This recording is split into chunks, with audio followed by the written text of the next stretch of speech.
Hello दोस्तों, हम पढ़ेंगे मौर्यकाल के बारे में। इससे पहले हमने मौर्यकालीन साम्राज्य के बारे में अध्ययन किया, जिसमें हमने मौर्यकालीन राजनीतिक व्यवस्था के बारे में अध्ययन किया। अब हम यहाँ देखेंगे मौर्यकालीन प्रशासन, अर्थव्यवस्था और वहाँ के सामाजिक जीवन के बारे में। तो आइए चलते हैं। सबसे पहले मौर्यकालीन प्रशासन में केंद्रीय प्रशासन देखते हैं। इस समय राजा महत्वपूर्ण था, प्रमुख न्यायकर्ता था। राजा ही प्रमुख न्यायकर्ता था और महत्वपूर्ण था। उसकी एक मंत्री परिषद होती थी। अशोक के तीसरे, चौथे एवं छठवें अभिलेख में मंत्री परिषद की हमें चर्चा मिलती है, ध्यान रखिएगा। मंत्रीन की भी चर्चा मिलती है, जिसमें राजा अमात्यों के द्वारा या अमात्यों से ही मंत्रीन की नियुक्ति करता था, जो कि मंत्री परिषद में भाग लेते थे। ठीक है। नियमित मंत्री परिषद होती थी। इस समय नियमित मंत्री परिषद, जैसे आज हम लोकसभा और राज्यसभा के द्वारा मंत्रियों की नियुक्ति देख सकते हैं, उसी प्रकार नियमित जो है मंत्री परिषद की नियुक्ति होती थी। नियमित मंत्री परिषद में क्या होता था कि इनकी संख्या निश्चित नहीं होती थी। जैसे कि बिंदुसार के समय 500 सदस्य थे, या विभिन्न शासकों के समय अलग अलग संख्या रही इन सदस्यों की। मंत्रियों की नियुक्ति के लिए चरित्र जांच के समय उपधा परीक्षण किया जाता था, या चरित्र जांच को ही उपधा परीक्षण कहा जाता था। जैसे मुख्य जो मंत्री होता था, या जिसे प्रधानमंत्री भी कहते थे उस समय, या पुरोहित, इनकी नियुक्ति के समय ये उपधा परीक्षण या जो चरित्र जांच है ये किया जाता था। ठीक है, आइए आगे चलते हैं। केंद्रीय अधिकारी देखते हैं। केंद्र में चूंकि इतने बड़े प्रशासन को संभालने के लिए अधिकारियों की भी जरूरत पड़ती थी, तो देखते हैं उस समय जो विभाग थे उन्हें तीर्थ कहा जाता था। जैसे आजकल कई मंत्रालय एवं विभागें होती है, उसी प्रकार उस समय विभाग होते थे, तो उन्हें तीर्थ कहा जाता था। अर्थशास्त्र में 18 प्रकार के तीर्थ अधिकारियों की हमें चर्चा मिलती है। ठीक है, 18 प्रकार के तीर्थ या विभाग अधिकारियों की हमें चर्चा मिलती है। इस समय राजस्व प्रधान जो होता था उसे समाहर्ता कहा जाता था। जैसे आजकल IRS की पोस्ट होती है, ठीक है, तो उस प्रकार राजस्व जो प्रधान था केंद्रीय स्तर पे उसे समाहर्ता कहा जाता था। सन्निधाता जो होता था वो कोष का प्रमुख होता था। जैसे अगर रिजर्व बैंक में जो गवर्नर होते हैं, उसी प्रकार अगर उनसे कंपेरिजन करके देखा जाए तो उस समय जो कोष प्रमुख होता था वो सन्निधाता कहलाता था। ठीक है। प्रदेष्टा या कंटक शोधक जो होता था, या कंटक शोधन कहा जाता था जिसे, वो फौजदारी न्यायाधीश होता था। ठीक है। आज के समय में अगर हम सर्वोच्च न्यायालय में देखें, सर्वोच्च न्यायालय की जो माननीय न्यायाधीश होते हैं, तो उनकी तुलना की जा सकती है जो मुख्य केंद्रीय अधिकारी होता था। ठीक है। कर्मांतिक जो होता था व्यवसाय प्रबंधन पे ध्यान देता था, ये व्यवसाय प्रधान अधिकारी होता था, इसे कर्मांतिक कहा जाता था। और दीवानी न्यायाधीश जो होता था, जिसमें राजस्व संबंधी मामले देखा जाता था, उसे व्यवहारिक कहा जाता था। उस न्यायालय के न्यायाधीश को, प्रमुख जो न्यायाधीश होता था, उसे व्यवहारिक कहा जाता था। ठीक है, आइए आगे चलते हैं। प्रांतीय प्रशासन के बारे में देखते हैं। प्रांत, विभिन्न प्रकार के प्रांत थे, यहाँ पे देखते हैं। उत्तरापथ, कलिंग, प्राच्य, अवंती और दक्षिणापथ, ये मौर्य साम्राज्य के अंतर्गत विभिन्न प्रांत थे। इसमें सम्राट प्रमुख होता था, उसके नीचे मंत्री परिषद होती थी, और प्रांतों में राज्यपाल, जिसमें अधिकतर समय पे राजकुमार को ही रखा जाता था। ठीक है, तो इस प्रकार मुख्य जो होता था सम्राट, उसकी एक मंत्री परिषद, और प्रांतों में एक राज्यपाल हुआ करता था। जो राज्यपाल हुआ करता था उसकी भी एक मंत्री परिषद होती थी, जो कि सीधे सम्राट से संबंधित थी। अगर मान लो प्रांत में राज्यपाल या राजकुमार कोई ऊंच नीच करता है, तो मंत्री परिषद सीधे सम्राट को इसकी सूचना देती थी। साम्राज्य का विभाजन देखते हैं, कैसा बटा हुआ था साम्राज्य। सबसे पहले ऊपर केंद्र था, जैसे कि आज भी केंद्र सरकार होती है, जो कि प्रांतों में बटा हुआ था। जैसे आजकल हम स्टेट कह सकते हैं, राज्य कह सकते हैं, वो प्रांत मंडलों में बटे हुए थे, और मंडल आहार या जिला में बटा हुआ था, जिसे विषय भी कहा जाता था। ठीक है, आहार को विषय भी कहा जाता था। इसमें हम अधिकारियों की चर्चा करते हैं। मंडल प्रमुख जो होता था, यहाँ पे जो मंडल प्रमुख होता था उसे प्रादेशिक या प्रदेष्टा कहा जाता था। ये प्रादेशिक जो है, ये अशोक की शिलालेखों में इसका नाम मिलता है। ठीक है, ये हो गया हमारे प्रांत प्रशासन। अब सब ग्राम प्रशासन देखते हैं, जो कि प्रशासन की सबसे छोटी इकाई थी। इसके प्रमुख को ग्रामीणी कहा जाता था या अवैतनी कहा जाता। अवैतनी इसलिए चूंकि इसे वेतन नहीं दिया जाता था। ये ग्रामीण प्रमुख होता था, जो या तो वृद्ध हो सकता था, या जो काफ़ी जाना माना व्यक्ति हो गांव का, ऐसा व्यक्ति जो होता था वो ग्रामीणी कहलाता था। इसके सहायता के लिए ग्राम वृद्ध की परिषद हुआ करती थी। ठीक है, एक परिषद हुआ करती थी। जैसे आजकल के समय में अगर आप देख सकते हैं, ग्रामीण परिदृश्य में एक मुख्य सरपंच होता है, जिसे उस समय की ग्रामीणी कहा जाता था, और ग्राम वृद्ध परिषद, अगर आजकल देखें तो ग्राम पंचायतों में सरपंच की सहायता के लिए वहाँ पे एक पंचों की एक परिषद होती है, ठीक है। तो उसी प्रकार ग्राम वृद्ध परिषद हुआ करती थी। इनका कार्य क्या होता था? ग्राम प्रशासन में न्याय, ग्रामीण न्याय को देखते थे और भूमि प्रबंधन, ठीक है। इसी प्रकार न्याय और भूमि प्रबंधन का कार्य ये ग्राम प्रशासन में आता था। आगे चलते हैं। नगर प्रशासन, चूंकि पहले भी गांव और नगर के रूप में बटे हुए थे शहर, ठीक है। तो नगर प्रशासन में प्रशासन का जो अधिकार था वो नगर पालिका के अंतर्गत आता था। पहले भी नगर पालिकाएं हुआ करती थी बड़े बड़े नगरों में। नगर पालिका में सभा होते थे, ठीक है, जो कि इसका संचालन करते थे पूरे नगर प्रशासन का। इसका जो प्रमुख होता था उसे नागरिक या पूर्व मुख्य कहा जाता था। जो आजकल नगर पालिका में नगर प्रधान होते हैं, नगर पालिका प्रधान तो उसके जो प्रमुख होते थे उस समय उन्हें नागरिक या पूर्व मुख्य कहा जाता था। इनका कार्य क्या होता था? कानून व्यवस्था, स्वच्छता और जल प्रबंधन। आज भी अमूमन ऐसे ही कार्य होते हैं नगर पालिका के अंतर्गत।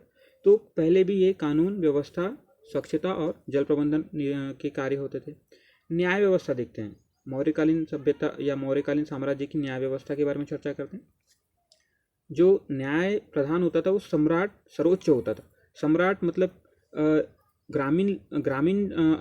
ग्रामीण व्यवस्था से लेके सीधे सम्राट तक एक कड़ी चलती थी, जिसमें न्याय व्यवस्था होती थी, जिसमें सम्राट सबसे ऊपर और ग्रामीण सबसे नीचे न्याय होता। ग्रामीण में हमने ग्रामणी के बारे में पढ़ा अभी कुछ समय पहले। तो ग्रामणी जो होता था वो न्याय देता था, जो कि सबसे नीचे होता था, और सबसे ऊपर में होता था सम्राट, जो कि न्याय का सर्वोच्च होता था। इस समय न्याय व्यवस्था बहुत कठोर थी। कारीगर के अंग क्षति होने पे अगर किसी व्यक्ति द्वारा किसी कारीगर के अंग को क्षति पहुंचाई जाती है तो उसे मृत्युदंड दे दिया जाता था। इस प्रकार यहाँ पे दंड काफ़ी कठोर था, ठीक है। वर्ण अनुसार दंड दिया जाता था।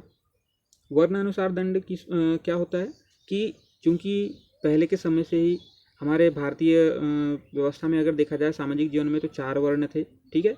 तो सबसे जो नीचे का वर्ण था जिसे शूद्र कहा जाता था उसे ज़्यादा दंड, और सबसे ऊपर के जो जिन्हें ब्राह्मण कहा जाता तो उन्हें कम दंड दिया जाता। तो इस प्रकार वर्णानुसार दंड व्यवस्था थी, ठीक है। आगे चलते हैं।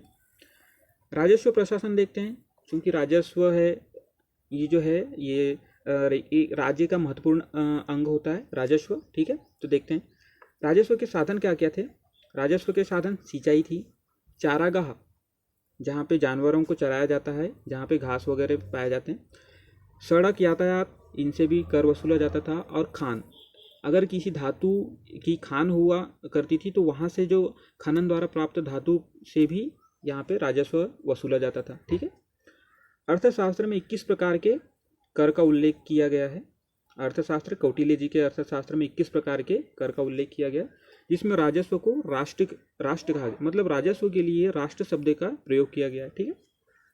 मुख्य तौर पे व्यय कहाँ पे किया जाता था ये देखते हैं। सैनिक व्यवस्था में ज़्यादा व्यय किया जाता था, क्योंकि पहले लड़ाई का काल चलता था तो अधिकतर सैनिकों की जरूरत पड़ती थी, इसलिए सैनिक व्यवस्था। सिंचाई, कृषि में महत्वपूर्ण सिंचाई है। वैसे भारत में मानसून पाया जाता है, परंतु अगर 2 फसल लेना है तो सिंचाई महत्वपूर्ण हो जाती है। तो सिंचाई प्रबंधन के लिए ज़्यादा से ज़्यादा खर्च किया जाता था। सार्वजनिक सड़कों का निर्माण किया जाता था, सार्वजनिक शिक्षा पे खर्च किया जाता था, एवं सार्वजनिक मनोरंजन पे खर्च किया जाता था, ठीक है। मनोरंजन पे भी खर्च किया जाता। कर निर्धारण का नाप देखते हैं। सबसे पहले तो जो भूमि होती थी उसकी पैमाइश की जाती थी। उस समय रज्जू या पैमाना ये काम में लाया जाता था। तो पहले भूमि का निर्धारण किया जाता था पैमाने के द्वारा माप कर, ठीक है। फिर उसके बाद उससे कर वसूला जाता था। अधिकारी देखते हैं। युक्त होता था जिला राजस्व अधिकारी। जिला स्तर पे एक राजस्व अधिकारी हुआ करता था जिसे पहले युक्त कहते थे, ठीक है। एक जिलाधिकारी होता था जो कि राजस्व विवाद का निर्णय करता। अगर मान लो जिला राजस्व अधिकारी एवं जो कर चुकाने वाला व्यक्ति है, चाहे वो किसान हो, व्यापारी हो, तो इनके बीच अगर कोई विवाद होता है तो एक जिलाधिकारी हुआ करता था जिसे राजुक कहते थे, ठीक है। ये भी हमें अशोक के शिलालेखों से प्राप्त होता है इनकी जानकारी। आगे चलते हैं। अर्थव्यवस्था देखते हैं। अर्थव्यवस्था चूंकि साम्राज्य की रीढ़ होती थी, तो अर्थशास्त्र में बताया गया है कि कृषि, पशुपालन और व्यापार, इन तीनों को संयुक्त रूप से वार्ता कहा जाता था।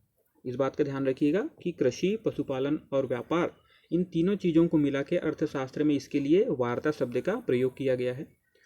भूमि, भूमि दो प्रकार की होती थी, पहली होती थी सीता भूमि और दूसरी होती थी राजस्व भूमि। सीता भूमि क्या होती थी, जो कि राजकीय भूमि होती, मतलब राजा के अधीन, जो राजा के डायरेक्ट नियंत्रण में जो होती थी या जो राजा प्रबंधन करता था, वो भूमि सीता भूमि कहलाती थी, जिसमें कर भी अधिक था। ठीक है। और दूसरी भूमि होती थी राजस्व भूमि, जो कि निजी भूमि हुआ करती थी, चाहे किसान हो या तो जमींदार, इनके पास एक निजी भूमि का क्षेत्र हुआ करता था, जिसको राजस्व भूमि। इसमें कर का थोड़ा कम था, कर इसमें निर्धारण कम था। ठीक है। जबकि सीता भूमि में कर अधिक थी। इस समय पहली बार शूद्रों को, जो शूद्र हुआ करते थे, जो कि वर्ण व्यवस्था में सबसे नीचे आते थे, उन्हें पहली बार कृषि में लगा। इससे पहले तो क्या हुआ था कि उन्हें अपनी सेवा कार्य में ही लगा के रखा जाता था, घरेलू कार्य में, परंतु पहली बार मौर्य साम्राज्य में उन्हें कृषि कार्य में भी लगाया गया। इस समय वर्षा मापक यंत्र का प्रयोग किया जाता था, जिसे अरतनी कहते थे। वर्षा मापक यंत्र वर्षा, जैसे इस वर्ष कितनी वर्षा हुई है, इसका अनुमान लगाने हेतु एवं विभिन्न अपने अपने मतलब के लिए या उसका इस्तेमाल किया जाता, तो वो अरतनी कहलाता था। वर्षा मापक यंत्र जो है वो अरतनी कहलाता था। इस समय के बंदरगाह, चूँकि इस समय व्यापार भी काफ़ी उन्नत थी, तो इस समय बंदरगाह भी काफ़ी उन्नत थे। भृगुकक्ष एक बंदरगाह था जो कि महत्वपूर्ण था, शोपारा था और ताम्रलिप्त थी। तो ये 3 बंदरगाह प्रमुख थे इस समय। व्यापार देखते हैं, व्यापार किन किन चीज़ों का किया जाता था। सबसे पहले तो कृषि अधिशेष का व्यापार होता था। ठीक है। दूसरा है वस्त्र। इस समय वस्त्र निर्माण की विभिन्न शैलियाँ उत्पन्न हो गई थी, या जिनके बारे में लोग जानने लगे थे, तो वस्त्रों का भी व्यवसाय होने लगा। चर्म का भी व्यवसाय होने लगा। चर्म के चप्पल या विभिन्न प्रकार के चीज़ें बनाई जाती थी, तो इनका भी व्यवसाय होने लगा। धातुओं का व्यवसाय बहुत बड़े पैमाने पर होने लगा, क्योंकि इस समय धातुएं बहुत लोगों को धातुओं के बारे में जानकारी पता चलने की वजह से धातुओं का विभिन्न प्रकार से प्रयोग अस्त्र शस्त्र या आभूषण बनाने में होने लगा, इसलिए इसका व्यापार महत्वपूर्ण हो गया। इस समय अर्थशास्त्र से हमें पता चलता है कि 18 प्रकार की श्रेणियाँ थी। ठीक है। श्रेणियाँ क्या होती है, व्यापारियों का संगठन। जैसे बहुत सारे व्यापारी मिला के एक संगठन बना लेते थे, जिसे श्रेणी कहा जाता था। ठीक है। इस समय आहत मुद्रा प्रचलन में थी। आहत मुद्रा किसकी धातु की प्रचलन में थी, चांदी और तांबा की। सोने के मुद्रा भी थे, परंतु स्वर्ण मुद्राएं कम थी, इसलिए उनका ज़्यादा महत्व नहीं था। ठीक है। आहत मुद्रा चांदी और तांबा। आहत, आप जानते हो आहत क्या होता है, किसी अगर सिक्के पे किसी चित्र की किसी चीज़ की प्रतिकृति बना दिया जाता है, तो वो आहत मुद्रा कहलाती है। ठीक है। आजकल के जैसे सिक्कों में अगर आप देखें उसको पकड़ के, तो उस पर भी कुछ आहत तरीके से कुछ ना कुछ चिन्ह बने हुए रहते हैं। टकसाल जो होता था, ये राजकीय टकसाल होते थे जहाँ पे सिक्के डाले जाते थे, और इसका जो अधिकारी होता था, प्रमुख अधिकारी, उसे लक्षणाध्यक्ष कहा जाता था। ठीक है। ये ध्यान रखिएगा, लक्षणाध्यक्ष कहा जाता था टकसाल अधिकारी। आइए आगे चलते हैं, सामाजिक जीवन देखते हैं। मौर्यकालीन साम्राज्य के सामाजिक जीवन के बारे में चर्चा करते हैं। हमने पहले भी देख चुका था, वर्ण व्यवस्था अपनी चरम स्थिति पर थी। ठीक है। यहाँ पे तो जो वर्ण व्यवस्था थी, कार्य के आधार पर न होकर जन्म के आधार पर हो गई। इस समय भी 4 ही वर्ण थे। ठीक है। आगे चलते हैं। जाति से बाहर कार्य या विवाह नहीं किया जाता था। इस समय भी वर्ण व्यवस्था का बहुत रूढ़िवादी तरीके से पालन किया जाता था। ठीक है। जाति व्यवस्था से बाहर विवाह नहीं, कुछ कार्य नहीं किया जाता था। सबसे महत्वपूर्ण बात यहाँ पे मछली का शिकार प्रतिबंध था। मछली का शिकार प्रतिबंध था और दास प्रथा प्रचलित थी। विभिन्न प्रकार के दासों का भी यहाँ पे जिक्र हुआ है। ठीक है। दास प्रथा प्रचलन में थी। स्त्रियों की दशा देखते हैं मौर्यकालीन साम्राज्य के अंतर्गत। तो मौर्यकालीन साम्राज्य में जैसे अशोक का समय रहा, उस समय बुद्ध काल जो था, या कहना चाहिए बुद्ध का इस पर काफ़ी प्रभाव पड़ा था, इसलिए स्त्रियों की दशा में सुधार हुआ। ठीक है। स्त्रियों की दशा में सुधार हुआ। विवाह, 8 प्रकार के विवाह इस समय भी प्रचलन में थे। पुरुष की आयु विवाह हेतु 16 वर्ष एवं महिला की आयु विवाह हेतु 12 वर्ष निर्धारित की गई थी। ठीक है। ये राज्य की ओर से निर्धारण था। बहुपत्नी प्रथा थी एवं दहेज के द्वारा विवाह किया जाता था। बहुपत्नी प्रथा का क्या तात्पर्य यहाँ पे, एक पुरुष कई स्त्रियों के साथ विवाह किया करता था, इसे बहुपत्नी विवाह कहते थे। दहेज विवाह, दहेज लेकर विवाह करने का भी प्रचलन था।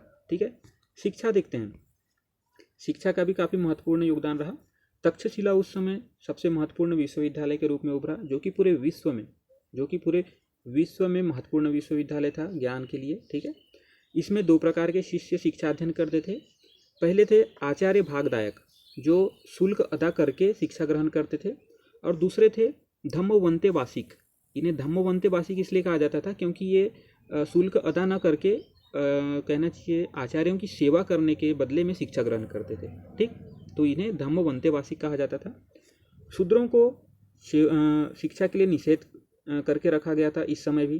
ठीक है, आगे चलते हैं। स्थापत्य कला देख, मौर्यकालीन स्थापत्य कला। इस समय स्थापत्य कलाओं में विभिन्न बदलाव आने शुरू हुए। सबसे पहले तो यहाँ पे लकड़ी, मिट्टी, ईंट और घास के पहले जो मकान बनाया करते थे तो उसमें पाषाण का प्रयोग प्रथम बार हुआ। सर्वप्रथम बार पाषाण भी इनके साथ मिलाकर मजबूत मकान बनने शुरू हुए। ठीक है, महल के उदाहरण देखते हैं। अभी हमें जैसे उत्खनन द्वारा प्राप्त हुए हैं बुलंदीबाग और कुम्हरार पटना में। ये कुम्हरार बिहार में पड़ता है। ठीक है, तो बुलंदीबाग और कुम्हरार के जगहों पे हमें उत्खनन द्वारा ऐसे साक्ष्य मिले हैं लकड़ी के बड़े बड़े महलों के। इस समय स्तंभ बनाना भी काफ़ी प्रचलन में था। अशोक के स्तंभ हमने देखे, बहुत सारे स्तंभ थे। बलुआ पत्थर और इक्यासों पत्थर होते थे। ठीक है, जैसे सारनाथ का अगर स्तंभ देखें तो वो धर्मचक्र प्रवर्तन को दर्शाता है। ठीक है, सारनाथ का स्तंभ ये काफ़ी प्रसिद्ध है, सारनाथ का स्तंभ। इस समय स्तूप निर्माण की भी, चूँकि बौद्ध जो बुद्ध थे, महात्मा बुद्ध, उनकी मृत्यु उपरांत उनके अस्थियों से या उनके जो भी उपयोग की गई वस्तुओं से स्तूप का निर्माण होने लगा, या उन्हें नीचे रख कर एक जगह पर रख कर उसके ऊपर स्तूप बनाए जाने लगे। तो विभिन्न प्रकार के स्तूप बनने लगे। अशोक ने भी बहुत सारे स्तूप बनाए, जिसमें सांची का स्तूप अभी भी प्रसिद्ध है। तो देखते हैं किस किस प्रकार के स्तूप बनने शुरू हुए। शारीरिक स्तूप। शारीरिक स्तूप से क्या तात्पर्य है? जो बुद्ध थे या उनके जो सेवक थे, बुद्ध के समय के उनके सेवक, उनके शारीरिक अंगों के जो अस्थियां जो बचती थी उनके ऊपर स्तूप का निर्माण किया जाता था, तो वो शारीरिक स्तूप कहलाते थे। पारभौगिक स्तूप। पारभौगिक स्तूप क्या होता था? जो बुद्ध या उनके अनुयायी जो होते थे वो किसी चीज़ों का जैसे प्रयोग करते थे अपने जीवन काल में, तो उनके ऊपर जो स्तूप बनाया जाता था तो वो पारभौगिक या भौतिक रूप से जो वस्तुओं का इस्तेमाल किया जाता था तो उनके ऊपर स्तूप बनाया जाता था, वो पारभौगिक स्तूप कहलाते थे। उद्देशिक स्तूप, ये क्या होता था? अगर किसी ने किसी पर्टिकुलर, मान लो किसी उद्देश्य से एक स्तूप बनाया जाता था, जैसे कहीं पे मान लो बुद्ध ने वहाँ पे अपना कहना चाहिए